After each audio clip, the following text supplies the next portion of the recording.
Have you ever been in the situation where you are stuck in the cycle of wanting to do something new, create, or travel, but there is this huge resistance, like you have to drag your body to do it, or you just don't do it at all, often followed by a lot of guilt, shame, and self blame, and the cycle goes on and on again? Generally, in these kinds of push and pull internal cycles, forcing ourselves to do the task doesn't help either, and sometimes also leads to more guilt and more shame. If any of this sounds familiar to you, stay tuned, because in this video I'm going to talk about how to recognize these cycles and how I do the parts work and how I take the first steps into breaking the cycle. Let's go.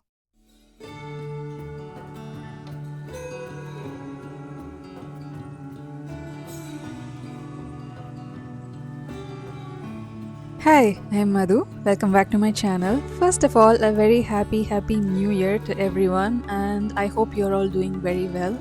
Keeping aside whatever that's going on around in the world, this year has started quite very well with a lots of focus on grounding, letting go of the old, making space and time for the new. Overall, quite good. In this video, I want to talk and show you how I did parts work with a personal example. I'll try to keep it short and precise, so let's get on to it. So, a few days ago, I was planning to go to London on a short trip, so I spent hours into planning the stay, the flight, etc. I was to stay there for a week, but I just ended up not going even after so much planning. I gave weather as a reason and just stayed back. And a couple of days later, the guilt and the shame started kicking in, and I started saying things like, I should have just gone. The weather doesn't matter. It doesn't matter. I should have just gone. And I started spiraling into this guilt and shame.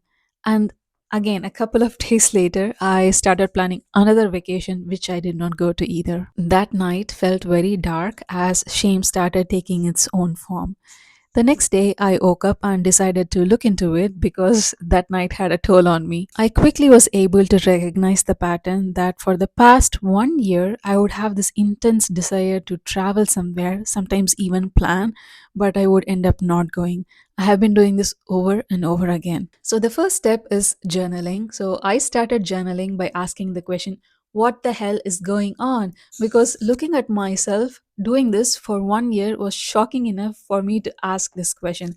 I think curiosity is the first place to start such interventions with yourself. And after sitting with myself for a brief moment of silence, I was able to ask these two basic questions, which is, what part of me that desires to travel, and what part of me that resists and quits on this desire with not so much of logic or not so many words or thoughts. So I was able to recognize two sides to this: the desiring mind, which would just dream and want things to happen so immediately, and the resisting body, which would just quietly quit with not so much of logic, thoughts, or words. And this is where we start the parts work.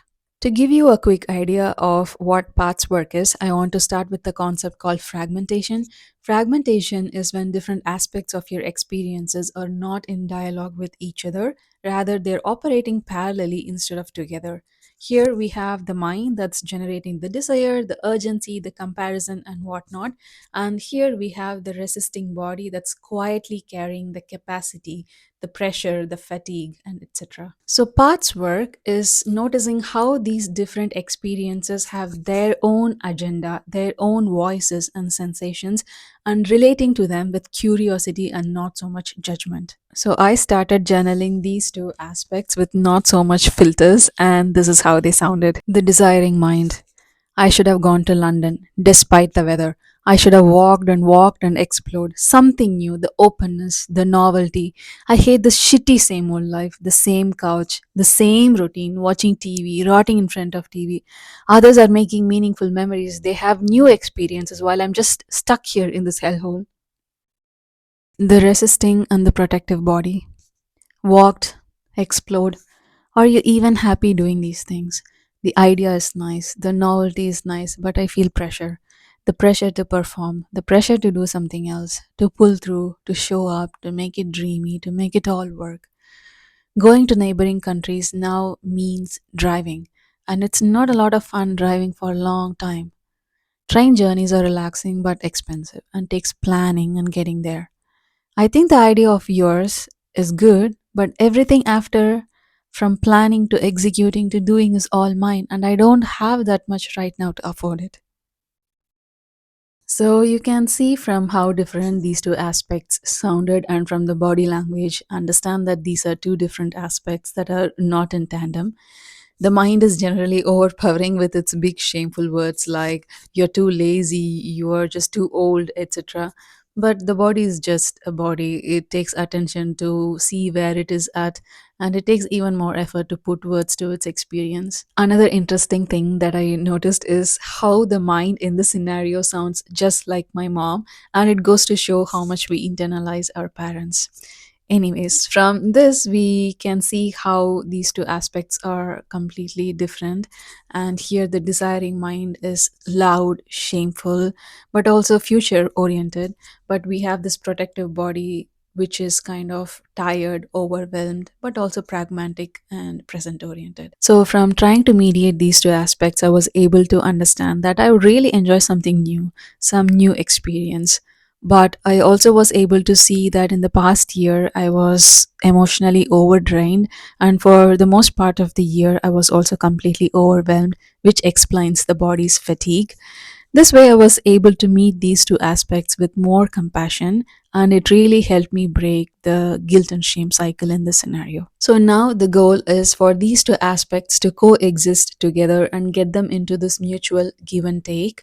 So, I decided to take actions. Actions are the end result of the path's work, and actions are important to break the cycles. My body needs gentle movements, movements that are not too exhausting, movements that are meaningful. So I went for a walk along the riverside, for example, and I will keep doing such gentle acts of love. I also did something new. I went for ice skating and had a lot of fun, even though I fell on my ass for a couple of times. It wasn't too exhausting for the body, and I had so much fun. So, this is how I do parts work to help with the internal resistance that I face sometimes. I often consider myself as an ecosystem that needs cultivating, that needs tending, that needs to be sat with less judgment, more compassion, and more patience. And it really helps to move through life with less resistance. And if you're still here listening to this, I really hope and wish this helps you in some ways. If you have similar life experiences, please feel free to share them in the comments.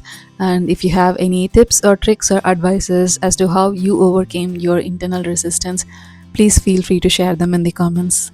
And if this video resonated with you and if you want to see more such content, please subscribe. And I'll see you in the next video. And I wish you all a very happy new year once again. Take care. Bye.